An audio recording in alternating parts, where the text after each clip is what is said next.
د نن ورځې تازه غټ خبر طالبانو افغانستان کې د ټیک ټاک او پبجي گیم د بندولو پریکړه کړې ده. په سلامونه مو هرکلی کوم.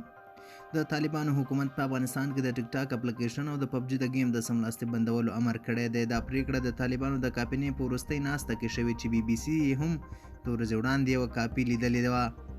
دغه پریکړه کې چې ظاهرا د طالبانو د کابینې په تېره دوشنبه غونډه کې شوې راغلي د مخابراتو معلوماتي ټکنالوژي وزارت ته دنده سپارل شوې ده چې دغه پبجي گیم او ټیک ټاک په نوم اپلیکیشن د ځوان نسل د بیلارۍ سبب ګرځي بندي کړي. د طالبانو د کابینې په پریکړه کې چې د سملاسي پلي کېدو غوښتنې شوې د ځینو چینلونو د بندېدو امر هم شوی دی، خو نومونه یې نه دي په ډاګه شوي. په یاده پریکړه کې چې طالبان د لومړي وزیر مولا محمد حسن اخوند لاسلیک پرې شوی دی، هغه چینلونه چې غیر اخلاقي مواد او برنامې خپروي د امکان تر کچې مخنیوی وکړي. افغانستان کې د تیر جمهوریت حکومت پر مهال د پبجي پر گیم بندیز لګول شوی و، خو دا لومړی ځل دی چې د طالبانو حکومت د ټیک ټاک د بندولو امر کړی دی.